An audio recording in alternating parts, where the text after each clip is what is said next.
Okay, it's 15 minutes past the hour. The recording has started, and if everything's working all right, students out there can actually hear me and see Philipp Schweighauser.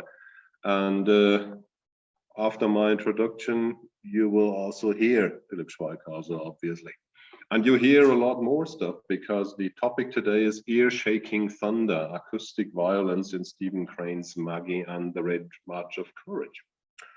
But let me start with something else. If I'm not mistaken, it's in T.S. Eliot's Four Quartos, where it says, "We will not cease from exploration, but the end of all our exploring will be to arrive where we started and know the place for the first time."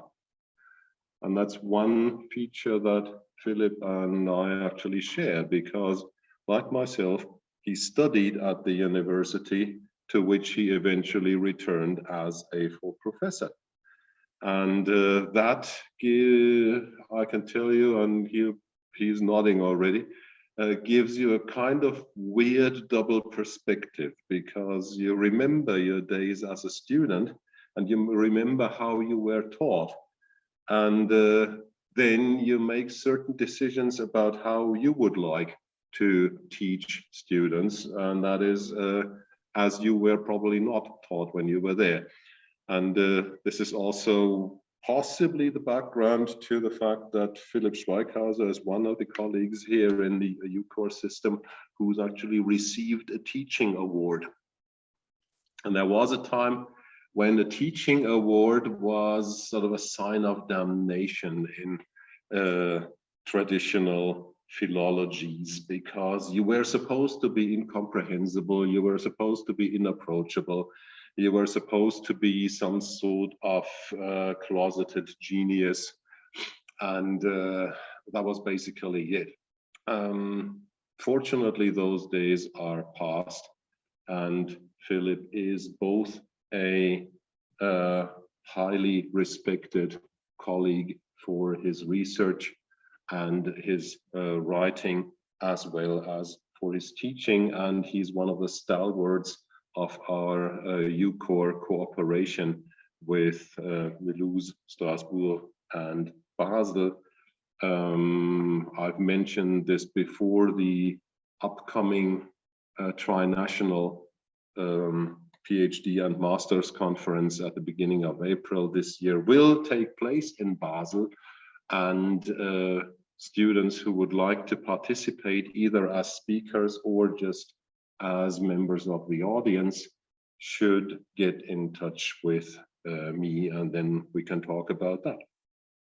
For today's topic, Philipp Schweighauser is going to return to his roots, the same topic again, because the noises of American literature, 1890 to 1985, towards a history of literary acoustics, was actually the topic of his doctoral dissertation.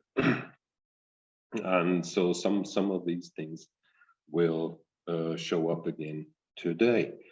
In between being a student in Basel and being a professor in Basel, he was Oberassistent at the University in Bern, and Christian Gottlob Heine, Junior Professor at the University in Göttingen.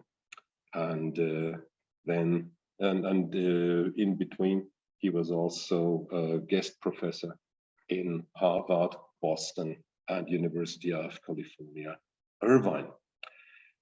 And until now, 2020, from 2012 onwards, he was also the president of the Swiss Association for American Studies, because unlike some other professors of American literature in Switzerland, he's actually Swiss. But we had that topic already when Sami Ludwig was here, who's a Swiss professor in France, and then we've got Austrian professors in Germany and so on. We're a very international bunch. But that's not the topic for today. Today's topic is Stephen Crane's Maggie and the Red Badge of Courage, Acoustic Violence. Philipp, floor is yours. Thanks so much for a kind introduction, Wolfgang. If you can switch on your cameras, don't hesitate to. it's nice not to talk into black tiles or black tiles with a red E on them. So if you find it in your, oh, hello, Mr. Kimani, good to see you. Okay, it's a real pleasure being here, and I really value the exchanges we have in the UCAR. Among the UCAR, recording has stopped. Recording in progress. Recording is in progress, and I really profit a lot from that UCAR, those UCAR exchanges, and so do our students. So if you have a project that you would like to talk about, go ahead and do that for the April conference in Basel.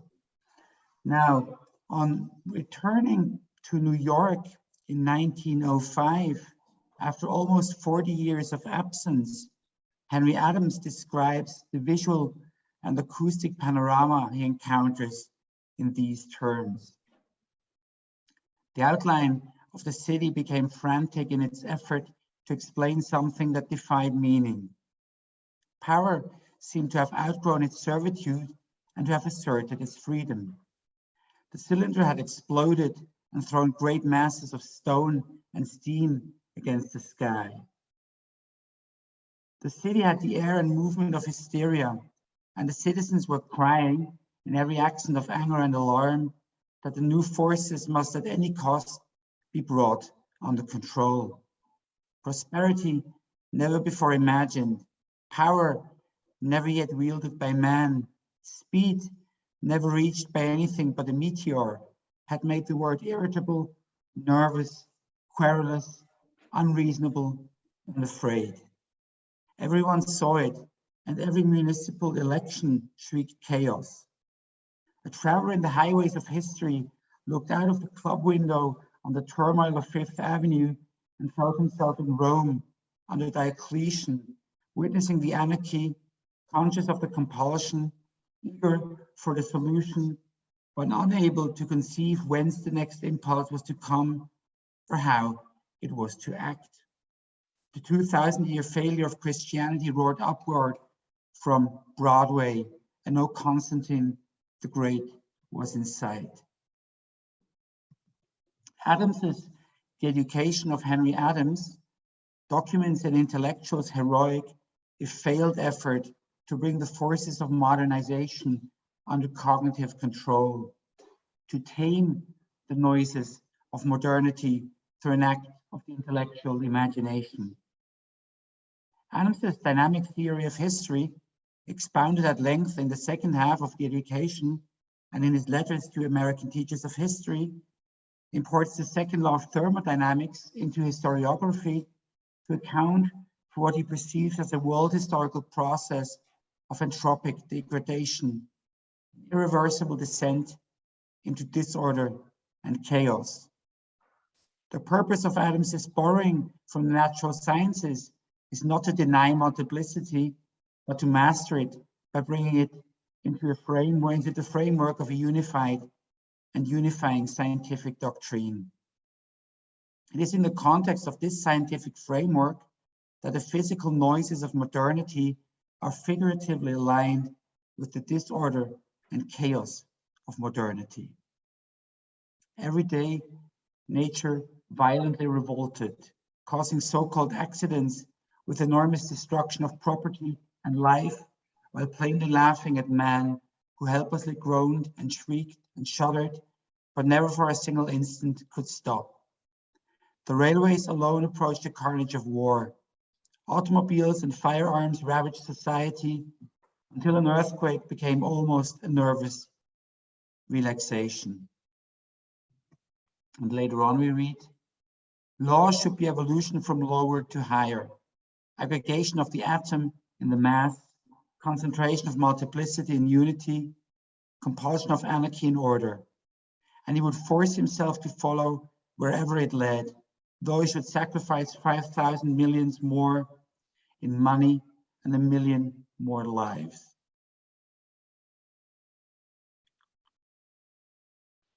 So in his book Genesis, published originally in French in 1982 and translated into English In 1995, the French historian of science and philosopher Michel urges us to think differently about unity and multiplicity, order and noise. A noisy philosophy, Michel writes, would be the shadow of Leibnizianism, so pure rationalism. The latter relegates it to little departments. In the 17th century, you see hatred was limited and squabbling was confined. The uproar, the murmur of the sea, the generalized confused battle, nausea are not avoided, but once again are the effect of narrowness or limited perceptions. Leibniz was perceptive enough not to deny disorder, the noise, the sound, and the fury. Clearly, we'll have to retain the word noise, the sole positive word for describing a state we otherwise can only designate in negative terms, such as disorder. The noisy sea is always there, present, dangerous. To be sure, it's enough to make one shudder with fear.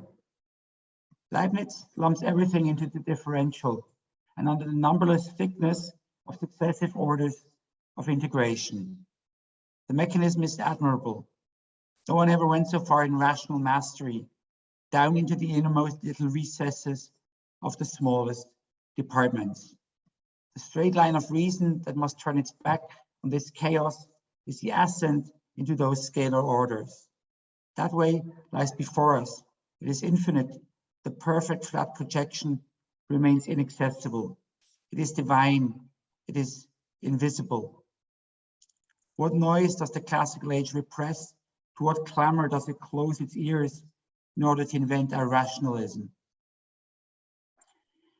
In dissociating himself from the erection of Leibnizian edifices of reason, Serre at the same time abandons Adams's rationalist project and quest for unity in favor of a philosophy which attempts, and I quote, to think the multiple as such, which accounts for background noise as, and I quote again, the basic element of the software of all our logic and the first object of metaphysics. Serre stands for a project which remembers that Aphrodite was, and I quote, born of the chaotic sea, this nautical chaos, the noise, for a philosophy for which, and I quote again, the work is a confident chord while the masterwork trembles with noise. Serre's allegiance to multiplicity and noise defines itself both positively in its celebration of the birth of things out of chaos and noise, and negatively in its denunciation of the violence that inheres, as Adams already perceived, in the move from the many to the one. From noise and multiplicity to unity. The only difference between Adams and Serre is, maybe it's not the only one, but an important one, is that Serre does not embrace the drive toward unity. Between these two texts, published near the turn of two different centuries, a fundamental revalorization of noise has taken place. It's the purpose of this talk to chart this by no means linear history as it manifests itself in two texts by Stephen Gray in his novella, Maggie, The Girl of the Streets, and his most famous novel, The Red Badge of Courage. I'll also very briefly consider his short story, Monster, but really only briefly.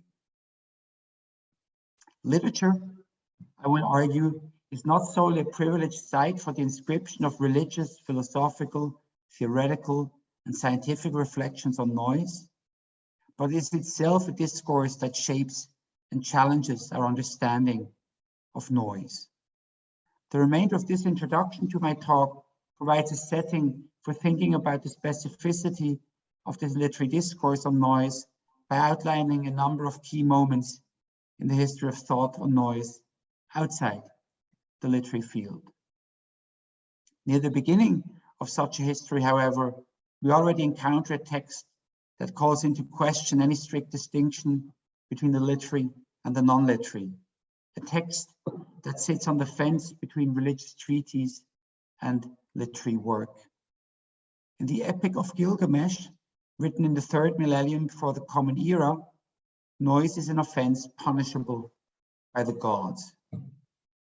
In those days, we read, the world teemed, the people multiplied, the world bellowed like a wild bull, and the great God was aroused by the clamor. Enlil heard the clamor, and he said to the gods in council, the uproar of mankind is intolerable, and sleep is no longer possible by reason of the Babel. So the gods in their hearts were moved to let loose the deluge. In this Sumerian version of the flood, noise already occupies the place it still occupies for most of us today. Noise is a nuisance, an unwanted signal. This corresponds both to its earliest recorded sense and its current dictionary definition as, and I quote, a sound that lacks agreeable musical quality or is noticeably loud, harsh, or discordant. That's from Webster's Third New International Dictionary. Since the 1960s, noise pollution has been recognized as an environmental problem, a health hazard, and grounds for legal action. Today, the World Health Organization puts noise near the top of the environmental agenda. In the executive summary of its guidelines for community noise, the WHO, World Health Organization, states that, and I quote, in contrast to many other environmental problems, noise pollution continues to grow, and it is accompanied by an increasing number of complaints from people exposed to the noise. The growth in noise pollution is unsustainable because it involves direct as well as cumulative adverse health effects. It also adversely affects future generations and has sociocultural, aesthetic, and economic effects. The guidelines discuss, so here's where the quote ends. The guidelines of the WHO discuss at length the adverse health effects of noise, which range from hearing impairment and sleep disturbance to increased stress hormone levels and elevated blood pressure. The WHO further notes that the noise problem also has an important social dimension, not only because it affects the poorer sections of society in greater measure, but also because it has negative effects on human interaction. Noise increases annoyance and aggressive behavior while reducing helping behavior. Now, the quality of our acoustic environment has changed radically since the introduction of the internal combustion engine and electricity in the industrial revolutions. While engineers have in many cases responded to the noise problem by designing engines and industrial machines, cars and road surfaces, airplanes and airports with significantly reduced noise emissions, and while noise abatement legislation has further contributed to diminishing environmental noise, a steady increase in mobility and a growing demand for heavier cars with broader tires and high-performance engines, think of the idiocy of driving SUVs in urban or suburban areas, this has overcompensated for any noise reduction measures. The entanglement of the noise problem with powerful economic interests has further ensured that the 20th century went down as the busiest, loudest century in recorded history. And I don't think things have changed since we've entered the 21st century. Today, road traffic is by far the largest source of noise. Still, other more subtle kinds of noise have proliferated since electricity was introduced, especially so since the onset of the information revolution in the early 1970s. In the centers of global economic activity, large sections of the population are exposed to a continual bombardment of low-impact noises emitted by all sorts of electronic appliances, refrigerators, air conditioners, computers, TVs, radio sets, and so on. While the noise produced by these machines often goes unrecognized, it contributes significantly to the extremely dense texture of our acoustic environment. In its uniformity and lack of variance, it provides the constant background noise, the white noise, against which other acoustic phenomena struggle to make themselves heard.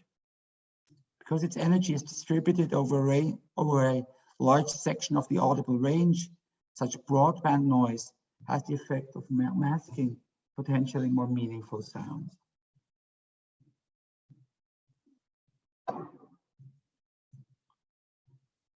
Any constant level sound raises the ambient level and masks other, more diminutive sounds. Distant sounds are blurred. Therefore, we may say that such drones reduce the acoustic horizon of an environment. In general, continuous sounds reduce acoustic definition. Sounds are not clearly separated by silences. They are not discrete entities, but part of an overall texture. So when multiplied across all the environments that people experience, and when fewer situations provide any oral contrast, texture becomes the norm, and listening habits invariably adapt to it. The result is a kind of oral crowding. The distance over which one communicates is severely reduced, and that space starts to include few other people. Dissatisfied with current approaches to the noise problem, which rely heavily on noise studies and consultants who treat noise from a signal processing approach that disregards informational, contextual, and systemic aspects, Barry Truax in acoustic communication opts for a communicational approach that conceptualizes noise as a communicative disturbance.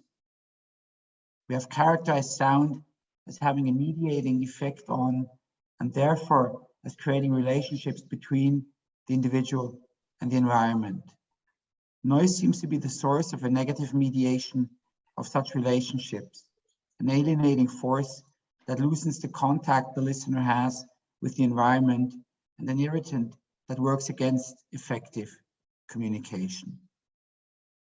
Writers of fiction long ago recognized this communicational dimension of noise pollution.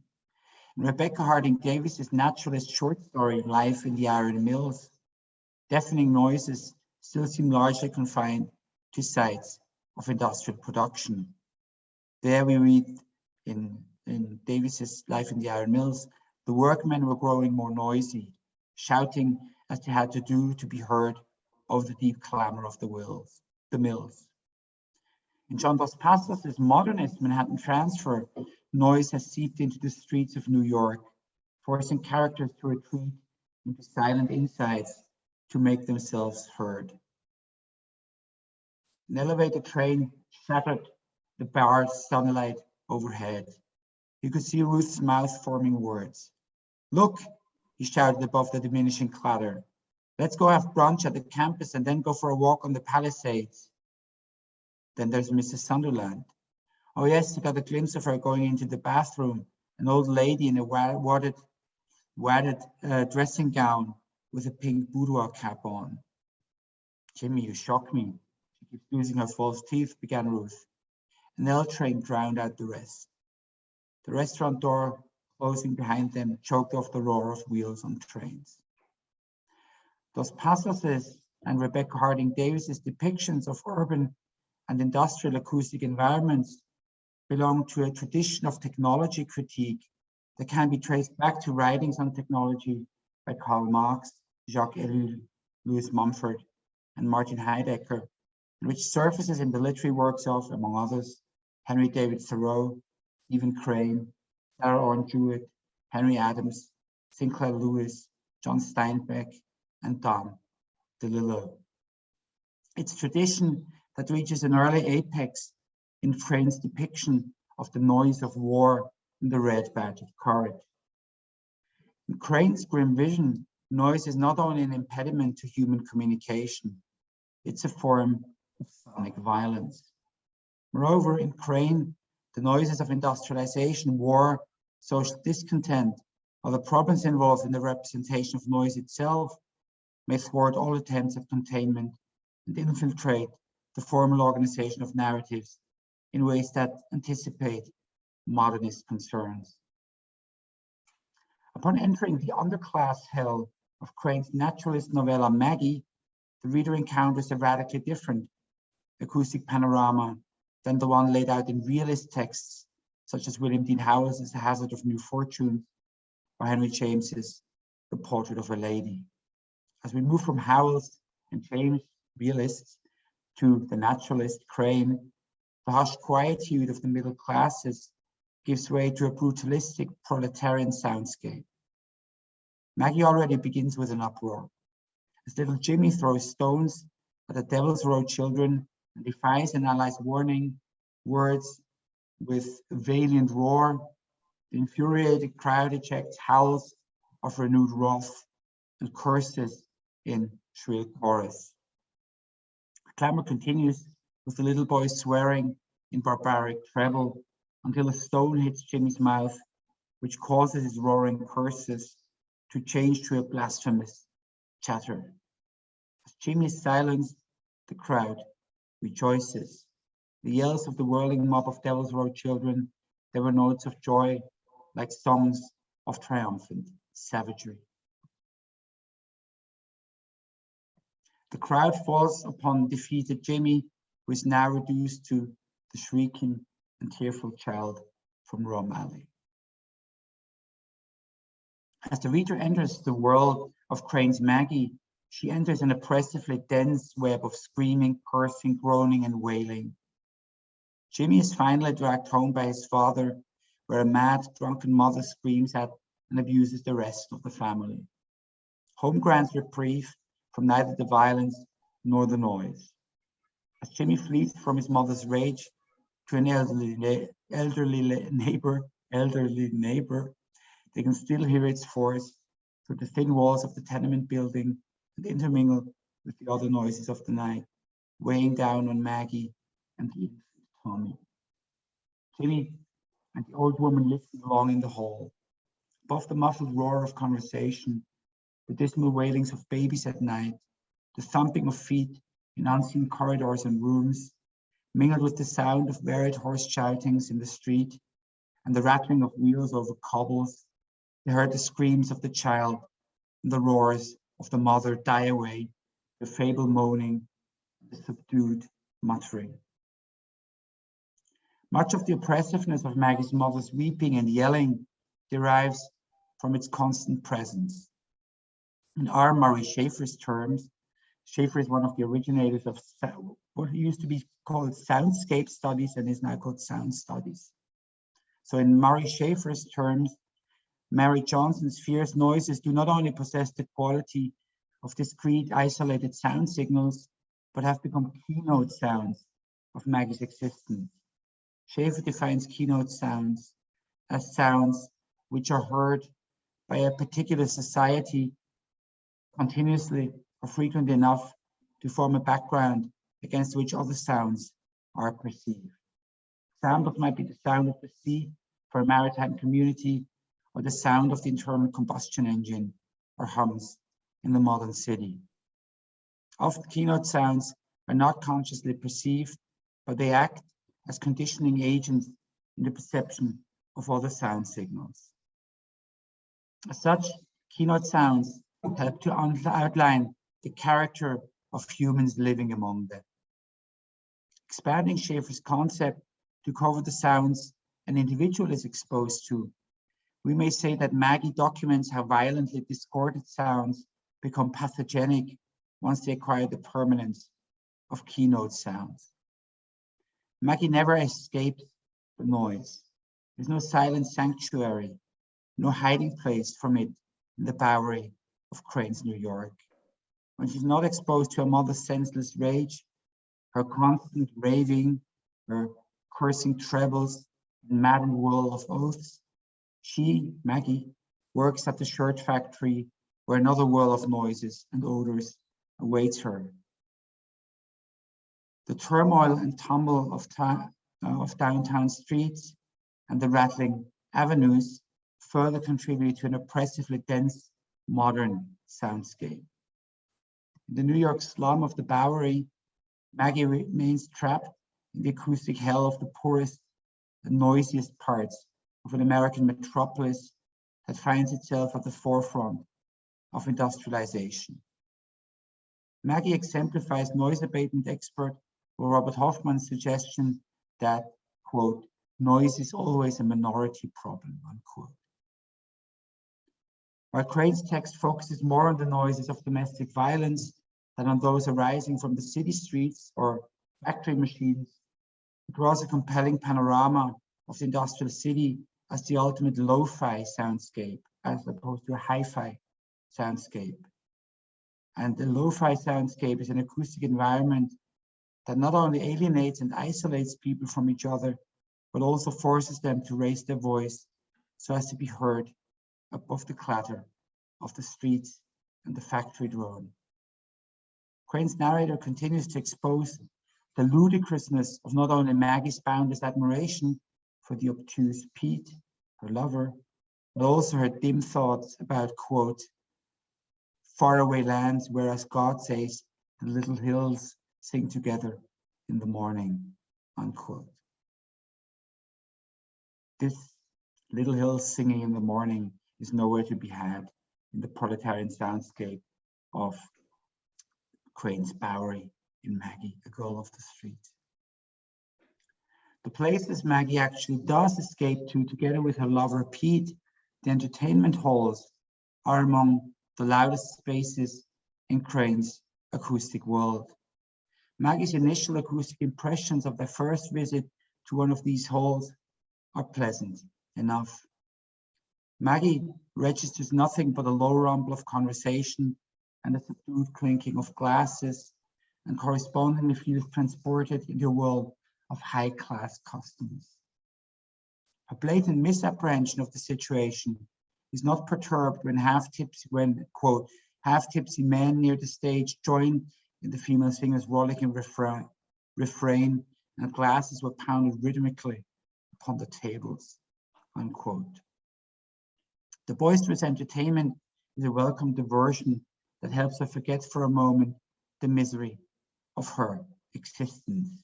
Quote, she drew deep breaths of pleasure. No thoughts of the atmosphere of the color and cough factory came to her, unquote. While Maggie's simplicity and gratefulness for everything Pete has to offer her largely prevent her from perceiving either the continuities in the acoustic environment of the halls and that of the factory, or the decrepitude of the spectacle Pete exposes her to, Crane's dissonant narrator makes sure the reader notices it. In some passages, Crane's attempts to indicate the narrator's ironic distance to Maggie's perceptions are overdone. Pete could appear to strut, we read, even while sitting still, and he showed that he was a lion of lordly characteristics by the air with which he spat. Crane is a bit more subtle in other passages. In his description of a melodrama performance, the narrator conveys both his sympathy for the audience's empathic response to characters who share its plight, and a sense of the inappropriateness of that response, whose vocal partisanship jeopardizes the unfolding of even the most simple plot, as it drowns out the villain's speeches. The loud gallery was overwhelmingly with the unfortunate and the oppressed. They encouraged the struggling hero with cries and cheered the villain, hooting and calling attention to his whiskers. The hero's erratic march from poverty in the first act to wealth and triumph in the final one, in which he forgives all the enemies that he has left. He was assisted by the gallery, which applauded his generous and noble sentiments and confounded the speeches of his opponents by making irrelevant but very sharp remarks.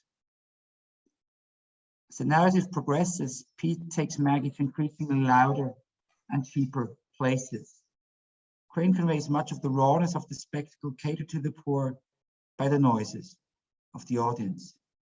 At a later performance, we again encounter the crowd of, quote, men seated at the table near the front, applauding loudly, pounding the polished wood with their beer glasses. But now their clamor rises to a deafening rumble of glasses and clapping of hands as the female ballad singer disposes of yet another layer of clothing. Just as Hurstwood's downfall is documented by his move to ever shabbier apartments in Theodore Dreiser's Sister Carrie, So is Maggie's by the progression of ever dingier halls, entertainment halls. To Crane's discerning ears, not much has changed since the first industrial revolution in the second half of the 18th century, when, in Maurice Schafer's words, quote, workers lived in squalid quarters near the factories, cut off from the countryside, with almost no recreational facilities except the public houses. These, if we accept the evidence of numerous ear witnesses, became centers of much greater noise and rowdiness during the 18th century than before, unquote. Pete and Maggie, in the midst of a cacophony of poor music, drunken laughter, and shouted oaths. In a hilarious hall, there were 28 tables and 28 women and a crowd of smoking men.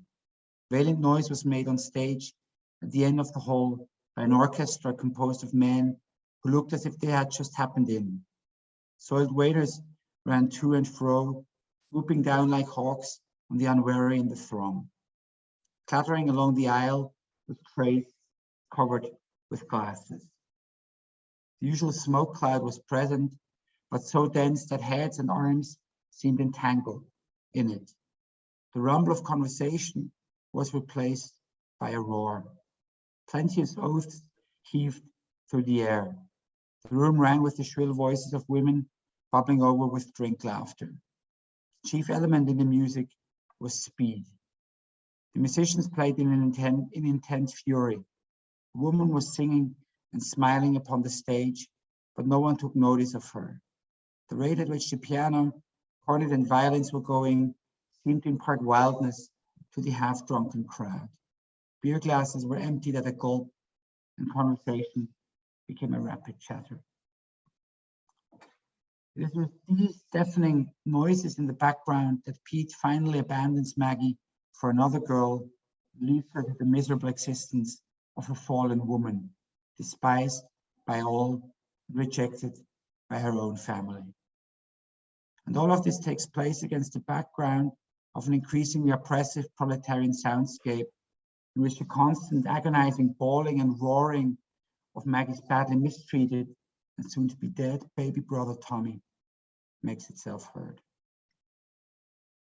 For Maggie, the brutality and noise of domestic violence is for the greater part of her life at the center of her existence. Witness Jimmy's perception of it as he is forced to return to his family's apartment after his own father has stolen the pail of beer that would have bought him sanctuary in the neighbor's flat. There was a crash against the door and something broke into clattering fragments. Jimmy partially suppressed the howl and darted down the stairway. Below he paused and listened. He heard howls and curses, groans and shrieks, confusingly in chorus as if a battle were raging. With all was the crash of splintering furniture. The eyes of the urchin glared in fear that one of them would discover him. These are his parents that he fears. Such noises are not merely expressions of hatred and rage. They are themselves part of the violence Jimmy, Maggie, and Tommy have to endure. When a grown-up Jimmy and his companion challenge Pete to a brawl over Maggie's honor, the fight does not begin when Pete launches the first blow, but when the allied two begin to laugh in his face, when Jimmy, and I quote, snarls like a wild animal, and when they answer Pete with copious sneers.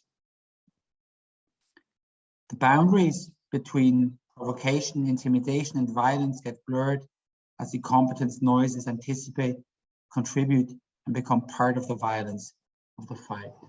The breath of the fighters came wheezingly from their lips, and the three chests were straining and heaving.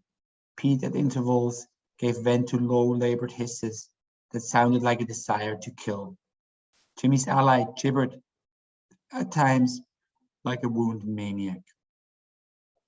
As Maggie repeatedly emphasizes, noise may be of such intensity that it becomes a form of auditory torment, the acoustic violence of my title. In naturalist literature, this is nowhere more evident than in the Civil War of Cranes, the Red Badge of Courage, where the explosions, the shooting, screaming, and shouting directly and profoundly affect the actions and the psyches of those exposed to the noise. In the acoustic world of Crane's war novel, noise is an integral part of warfare. As Schafer indicates when he points out, and I quote, the peculiar bending of the Latin word bellum, war, into the Low German and Old English belle, meaning to make a loud noise. Noise and war are already etymologically related. Schafer in this context also reminds us of the Nazis converting the bronze of church bells into arms in 1940. In Crane, war is also a form of sonic destruction. Crane carefully orchestrates his panorama of noises. The actual noise of war is preceded by important acoustic events. As Crane's protagonist, Henry Fleming remembers in a flashback, it was noises that prompted him to join the army. The newspapers, the gossip of the village, his own picturings had aroused him to an uncheckable degree. One night, as he lay in bed, the winds had carried to him the clanging of the church bell, and some enthusiast jerked the rope frantically to tell the twisted news of a great battle. This voice of the people rejoicing in the night had made him shiver in a prolonged ecstasy of excitement. Later he had gone down to his mother's room and had spoken thus, "Ma, I'm going to enlist." His youthful imagination, already excited by the gossip of the village, the sound of the church bell, anthropomorphized as the voice of the people, becomes Henry's call to arms. This pattern of rumor followed by noise is repeated throughout the novel as soldiers' imaginations are rekindled or are kindled by the uncertainty of the immediate future. Writing on another Henry and another civil war, Shakespeare personified rumor at the beginning of the second part of Henry IV. There we read, "Open your ears, for which of you will stop the vent of hearing when loud rumor speaks?" Crane's first two sentences read as follows. The cold passed reluctantly from the earth, and the retiring fogs revealed an army stretched out on the hills, resting. As the landscape changed from brown to green, the army awakened and began to tremble with eagerness at the noise of rumors. Both texts, Shakespeare's and Crane's, registered the auditory dimension of rumor, which comes as no surprise given that one of the earliest recorded instances of noise was common talk, rumor, report, also evil report, slander, scandal. That's from the Oxford English Dictionary. In Crane, the noise of rumors never subsides. There is a constant rustling and muttering among the men. They're continually whispering speculations and recounting the old rumors. Occasionally, rumors rise to a crescendo as soldiers debate their truth content, clamoring at each other, numbers making futile bids for the popular attention, as Crane puts it. The ambient noise level remains high even before Henry's regiment is engaged in combat. Filtered through Henry's consciousness, the novel registers a wealth of acoustic detail ranging from, and I quote, the creaking and grumblings as some surly guns were dragged away, to the sound of, and I quote again, the snoring tall soldier and the insect voices of the night. When Henry imagines the onset of the battle, he does so in acoustic terms. He began to believe that at any moment the ominous distance might be a flare and the rolling crashes of an engagement come to his ears. Henry continually expects to hear from the advance the rattle of fire, and plagued by the prospect of running from the battle, he's quite literally all ears. He felt that every nerve in his body would be an ear to hear the voices, while other men would remain solid and deaf. As the long-awaited clash with the Confederate troops finally materializes, industrial metaphors intrude into Crane's text as the acoustic world is torn apart. The skirmish fire increased to a long clattering sound. With it was mingled faraway cheering. A battery spoke. They were pursued by the sound of musketry fire. The din became a crescendo, like the roar of an oncoming train. The brigade ahead of them and on the right went into action with a rending roar. It was as if it had exploded. As the narrator comments on the transition from calm to clamor in a later passage, it was as if worlds were being rended. Crane repeatedly evokes the enormity of the acoustic impact of war with ear-shaking thunder, which gives the title to my talk. Much of the chaos the reader experiences when she taps into Henry's consciousness draws its strength from Crane's orchestration of acoustic details. In the 4 pages of the loudest chapter, chapter 4, no less than 16 different sources of noise can be counted. They range from, and now I give you some quotes, the passionate song of the bullets and the banshee shrieks of shells to wild yells coming from behind the walls of smoke, to the commander of the brigade galloping about, bawling.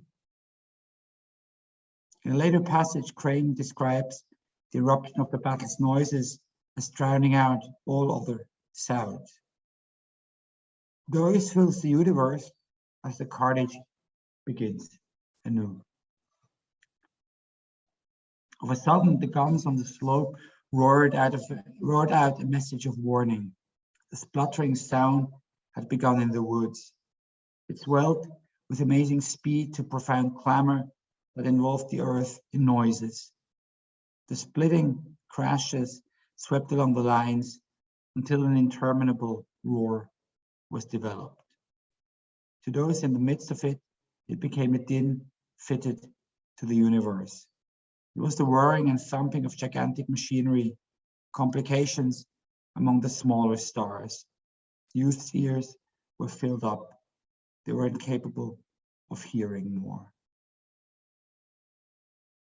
In Crane's Civil War, the sensory overload that literary critics and historians perceive as a defining characteristic of industrial modernity is amplified beyond measure.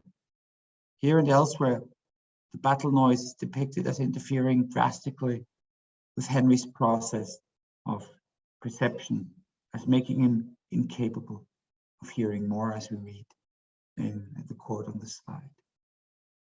Corresponding to its definition in information theory as a disturbance of the signal, the noise interrupts processes of communication, incapacitating not only Henry's oral sense, as it continues to violate his misused ears, that's a quote from the novel, his misused ears, but also undoing the very possibility of speech. Always the noise of the skirmishers came from the floods on the front and left, and the din on the right had grown to frightful proportions. The guns were roaring without an instant's pause for breath. It seems that the cannon had come from all parts and were engaged in a stupendous wrangle. It became impossible to make a sentence heard. The youth wished to launch a joke, a quotation from newspapers. He desired to say, "All quiet, the Rapanock," but the guns refused to permit even a comment on their uproar. He never successfully completed the sentence. Note that Erich Maria Remarque's "All Quiet on the Western Front" is a novel about the First World War. So Stephen Crane is not referring to that novel. So the phrase "all quiet on the front" precedes Erich Maria Remarque's, even though this is probably the most famous occurrence of the phrase.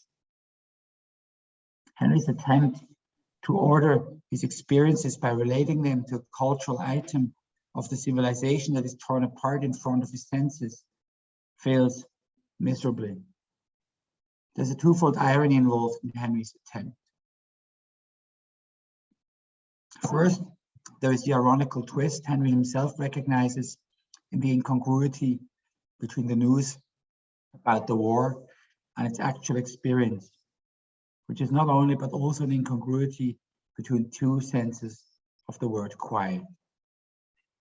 Had he been permitted to speak this irony, it would have been not only the basis of his joke, but also a way of coping with war by distancing himself from it. The reader, rather than Henry, will detect a second layer of irony in the fact that the quietness mentioned in the newspaper may be read as referring not to the absence of fighting, but to Henry's inability to finish his sentence. What remains unheard is not the noise of war, but Henry's silent speech. The passage quoted on this slide is of further interest because it gives us an insight into why the noises of war acquire such frightful proportions. In Crane, noise is not merely a side effect of the war machinery let loose, but one of its essential components. There are chances to be no interference as war itself becomes the interference. In fact, the narrator in one passage explicitly defines the battlefield as the place of noises. While much of their menacing quality derives from their great intensity, their omnipresence and unlocatability significantly contribute to their devastating impact. In war, noises become a part of life, we read. Noises are everywhere and in no particular place. When toward the end of the novel, Henry is finally able to locate some of the sources of the noise, this provides at least a certain degree of comfort. I quote, "It was a relief to perceive at last from whence came some of these noises which had been bored into his ears," unquote. Before that, however, a plethora of discordant sounds is melted into an incredibly dense soundscape of officers, roaring directions and encouragements, wounded soldiers cursing, groaning, and wailing, 1,000 wild questions, the ripping sound of musketry and the breaking crash of artillery, rumble of a jolted cannon, the hollow rumble of drums, and the dull popping of the skirmishers and pickets firing in the fog. The roar of military dispute exceeds all bounds and cannot be contained. It is further intensified by the shouting and yelling of attacking soldiers.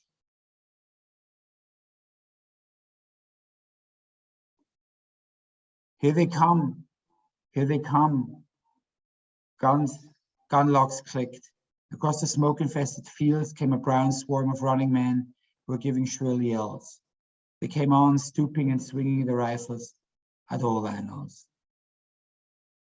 Throughout the history of warfare, war cries have been used as part of military strategy. Greek generals were already aware of the effectiveness of martial noises. This is by Onasander, who says one should send the army into battle shouting and sometimes on the run, because their appearance and shouts and the clash of arms confound the hearts of the enemy. That's Onasander. As Elias Canetti points out, the noises produced by any crowd bent on destruction have the additional function of reinforcing the crowd's identity.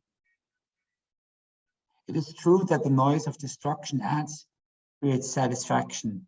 The banging of windows and the crashing of glass are the robust sons of fresh life, the cries of something newborn. It is easy to evoke them, and that increases their popularity. Everything shouts together. The din is the applause of objects. There seems to be a special need for this kind of noise at the beginning of events when the crowd is still small and little or nothing has happened. The noise is a promise of the reinforcement the crowd hopes for. We've already encountered such noises on a smaller scale at the beginning of Crane's Maggie, where Jimmy engages in battle with the clamoring mob of the Devil's Row children. The intimate relationship between the crowd's identity and the noises it produces is not confined to violent packs or crowds. In Crane's short story, Monster, the crowd gathered around the Trescott's burning house is excited by its own noise to the point where silent deliberation is regarded with suspicion. So a very short digression to Monster. The lads hated and feared the fire, of course. They did not particularly want to have anybody's house burn, but still it was fine to see the gathering of the companies and amid a great noise to watch the heroes perform all manner of prodigies. They didn't care much for John Shipley, the chief of the department. This quiet man, who even when life was in danger, seldom raised his voice, was not much to their fancy. Now old Sykes Huntington, when he was chief, used to bellow continually like a bull and gesticulate in a sort of delirium. He was much finer as a spectacle than this Shipley. According to Canetti, fire itself shares many of the characteristics of the crowd. Its destructive potential, its contagiousness, its propensity to emerge spontaneously and grow insatiably, and its appearance as an undifferentiated mass make fire a crowd symbol. As the citizens of the fictional Wilhelmville gather to watch the spectacle of the burning house, the crowd rejoices in the reproduction of its own image, while its noises merge with the noises of the fire roaring like a winter wind among the pines. Crane anticipates Canetti in yet another way. As Joan Rowe points out, Crane analyzes how the noises of rumor, gossip, and fantasy contribute to the crowd psychology of scapegoating, as the townspeople exaggerate the monstrosity of Henry Johnson, the black servant whose face is disfigured in the attempt to save Jimmy Trescott. Again, the noises of the crowd serve to reinforce the crowd's identity, this time by objecting a racial other. The war cries of attacking troops, the red badge of courage, the rasping yells are therefore not only designed to terrify the enemy, they combine with the noise of rumors, the general noise of battle, to confer on the troops the identity of a unified whole, the identity of a crowd intent on killing. As Schafer reminds us, the acoustic experiences detailed in the red badge of courage are not unique to the historical moment of the American Civil War. And the impact of war noises has throughout recorded history been a conscious part of military tactics. Man, Schafer writes, has always tried to destroy his enemies with terrible noises.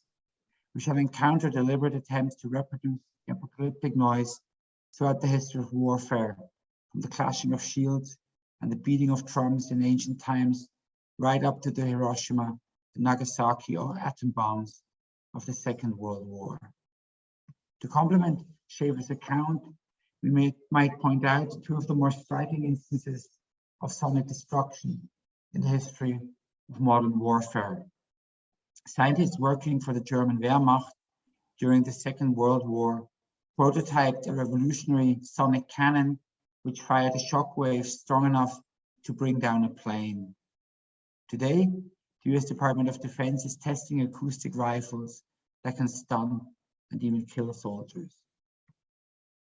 But the noises of war need not acquire such enormous proportions to affect the lives of soldiers. The phenomenon of shell shock, which prompted Freud to develop his fear of the death drive in Beyond the Pleasure Principle, is well known. Loud detonations may constitute the element of surprise that is responsible for the experience of fright, causing various war neuroses. Crane repeatedly attributes vocal qualities to the sounds of war to emphasize their intense impact on Henry's consciousness. As he, leading, went across the little field, he found himself in a region of shells.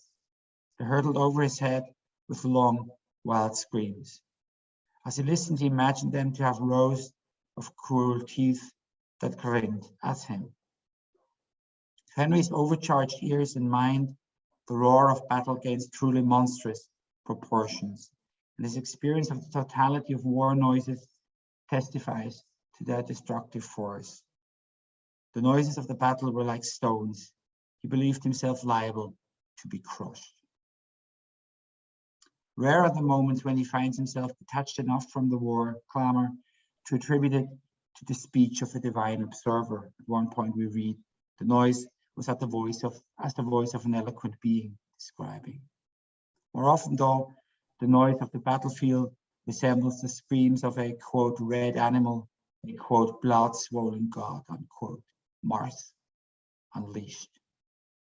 The most notable feature of Crane's martial acoustics remains his frequent attribution of human characteristics to the noises of war.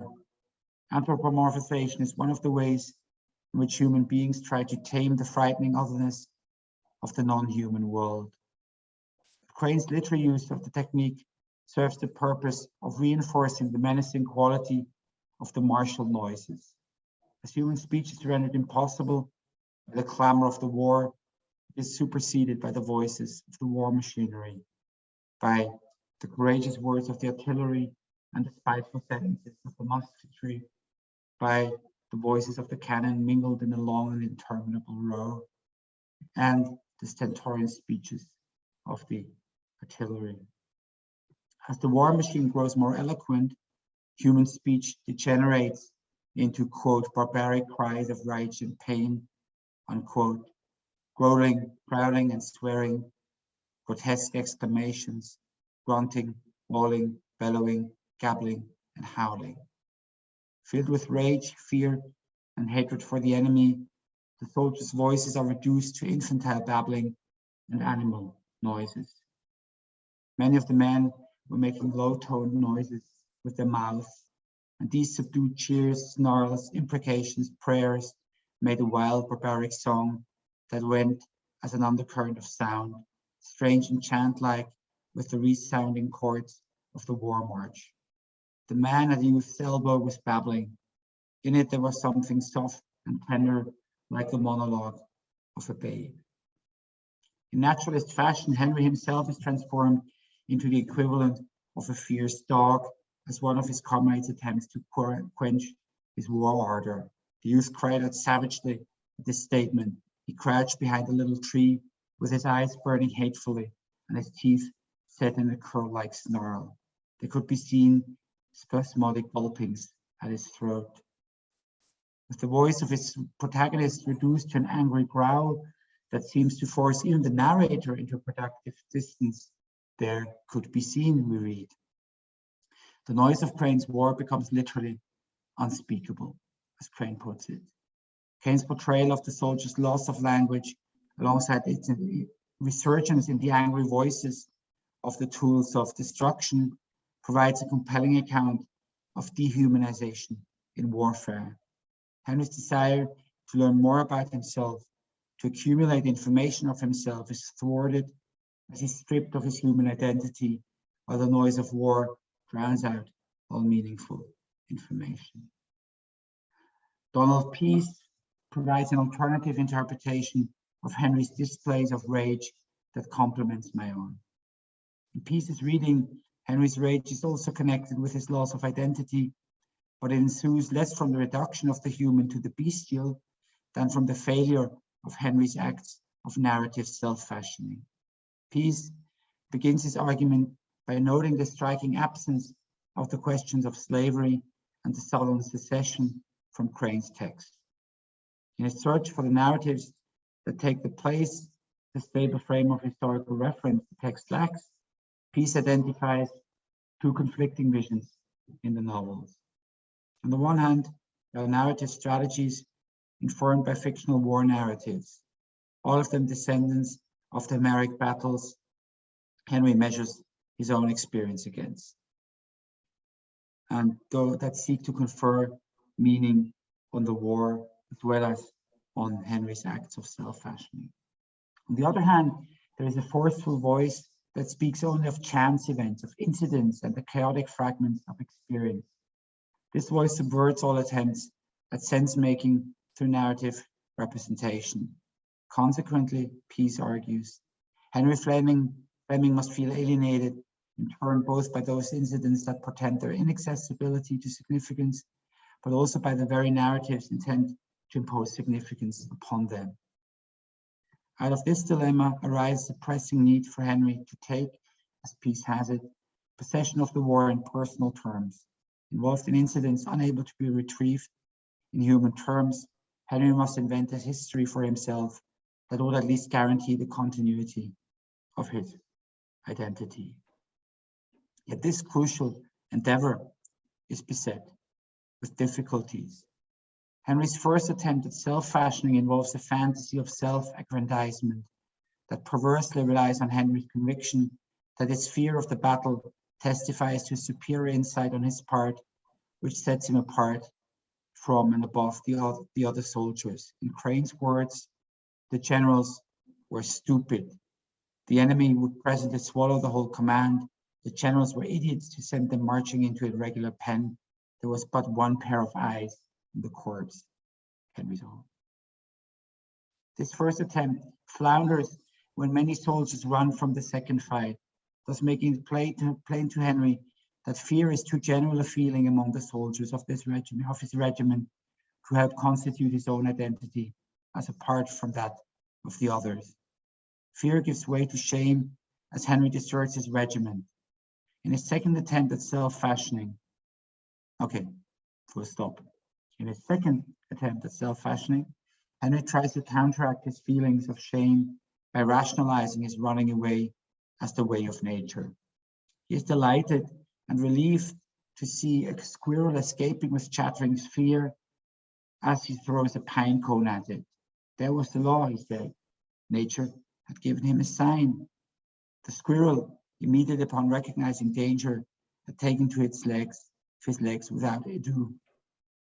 But this second attempt at self-fashioning is thwarted by nature itself, which remains indifferent to Henry's existence and refuses to conform to his representations of it. The final blow to Henry's narrative constructions of identity occurs when he witnesses the tall soldier's horrible death. No reassuring narratives can contain this climactic event, and it withdraws all legitimacy from Henry's prior attempts to account for his role in the war. All that he's left with is rage.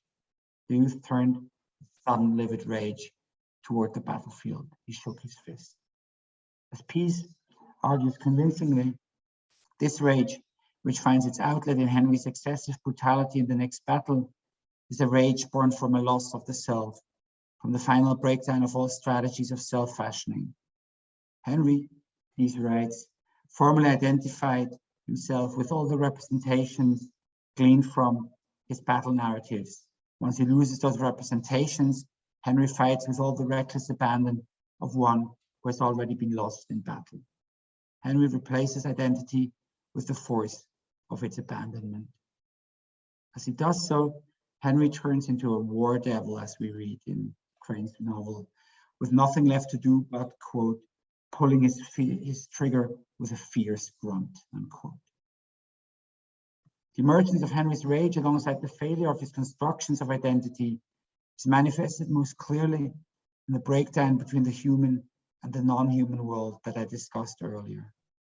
In this breakdown, we see that Crane's proto-modernist emphasis on the subjectivity of experience not only has the effect of subverting the realist scientific objectivity, but also of collapsing the very distinctions between the objective world of things and their subjective perception. With an awareness of how these categories can become blurred, Crane, we read in J.C. Levinson, was prepared to see the world as flux rather than order, more precisely flux containing elements of order, everyday order within a larger context that exceeds known rules. That ends the quote. Rather than trying to order the chaos of war by way of narrative, Crane has it subvert more traditionally realist strategies of representation. Crane does not contain the noise. Instead, he has it seep into the formal organization of his text and subvert all of Henry's attempts at fashioning stable representations of himself. This is why Leo Bersani's comments on realist literary form may well apply to William Dean Howells, the Dean of American Realism, but not to Crane. Here's what Leo Bersani says about realist form. The realistic novel, he writes, gives us an image of social fragmentation contained within the order of significant form, and it thereby suggests that a chaotic fragment is somehow socially viable and socially, morally redeemable. In Crane's noisy text, there is no ordering principle that would contain the noise. The universe remains perfectly indifferent to human affairs. Nature had gone tranquilly on with a golden process in the midst of such devilment. This holds true not only of the Red Badge of Courage, but also of Maggie. The subtle exploration of two of the defining soundscapes of modernity, war and the city, and their effect on individuals inhabiting these social spaces, make Crane's Maggie and the Red Badge of Courage into more of a unity than is commonly perceived.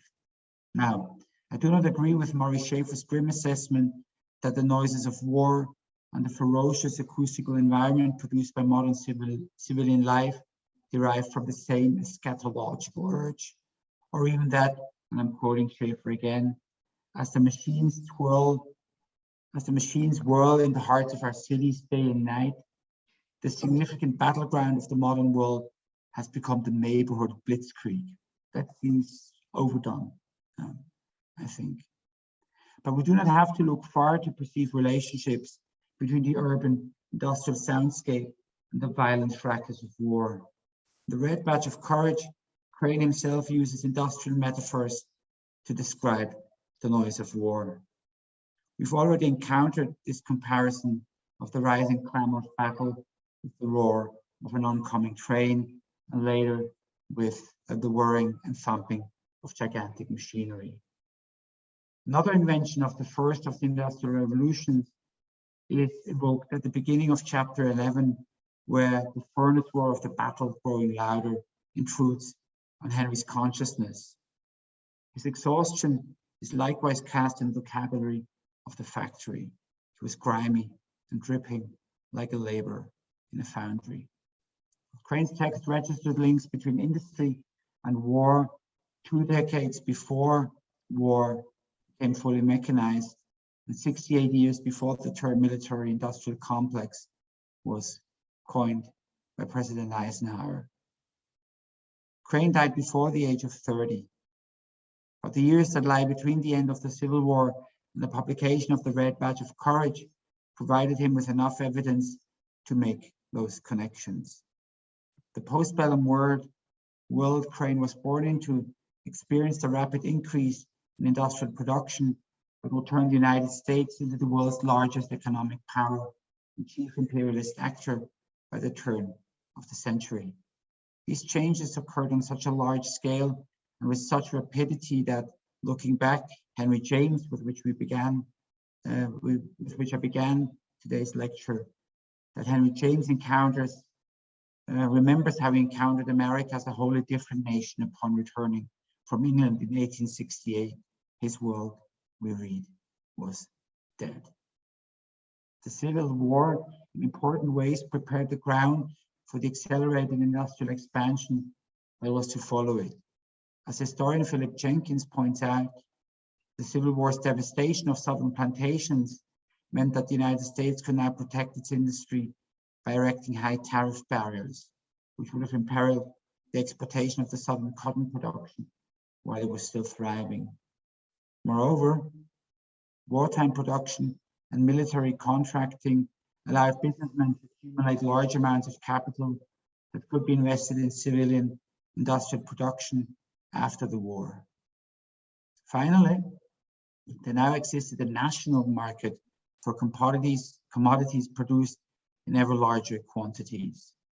Crane's industrial metaphors in The Red Badge of Courage point to this convergence between warfare and industrial production and link Henry's acoustic experiences on the battlefield to Maggie's in the industrialized city of New York.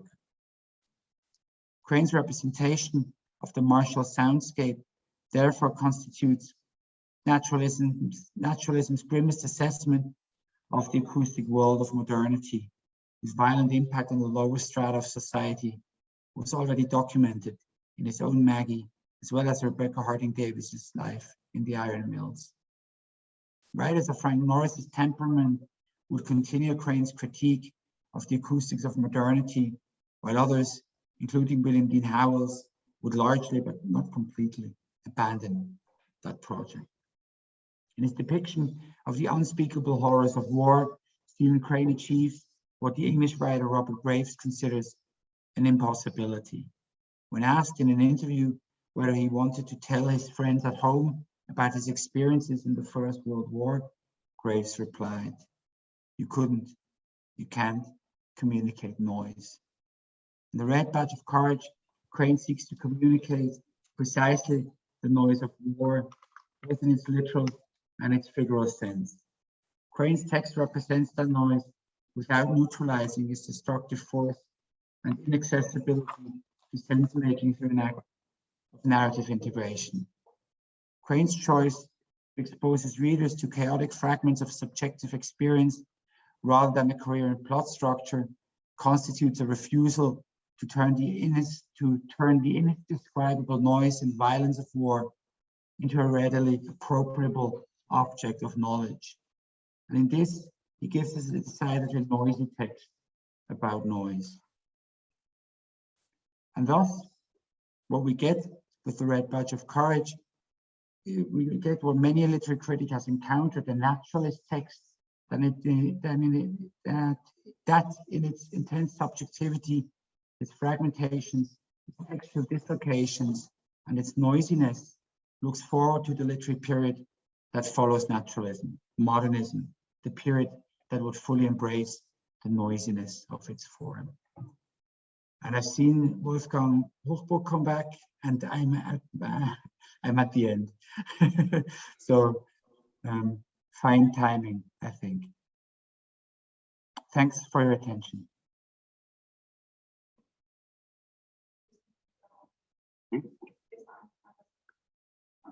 Thank you, Philipp.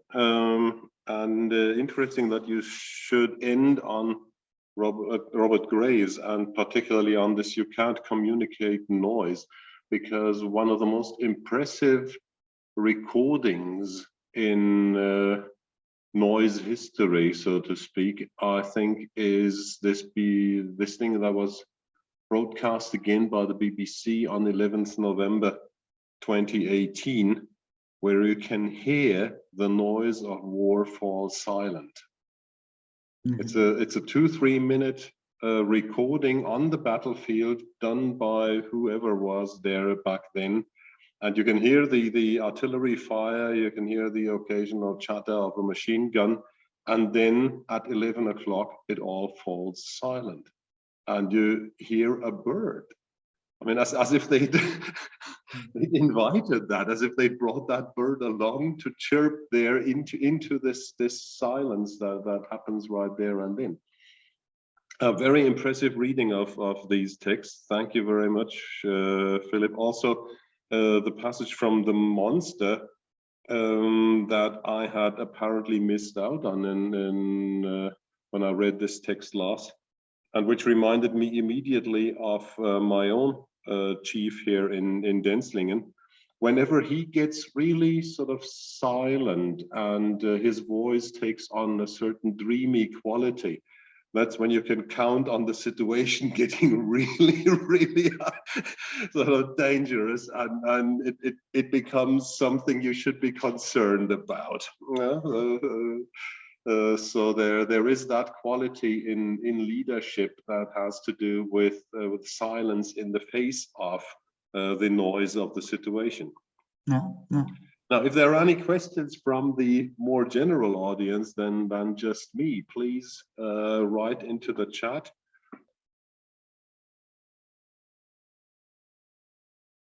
This does not seem to be the case, that there's anything coming. It's this is silence. You know? Anyway, those people who want ECTS points for this class, for a Studienleistung, will write a learning log. And I usually gather in those responses over the course of the week. And then if there are some particularly interesting ones, I'll forward them to the respective lecturers. If you want that, Philipp, I can do that with you. And then I sometimes answer, and but of course the respective lecturers can do so too. And I know that on one or two occasions, some sort of discussion and back and forth has developed out of this. Good. Then thank you again, Philipp, and have a nice evening over there in Basel. You too. And you too. I hope I'll see you physically, 3D and everything, the latest in April for the Trinational Masters Conference. Exactly. Looking forward to seeing you again. And thanks for having me. I appreciate it.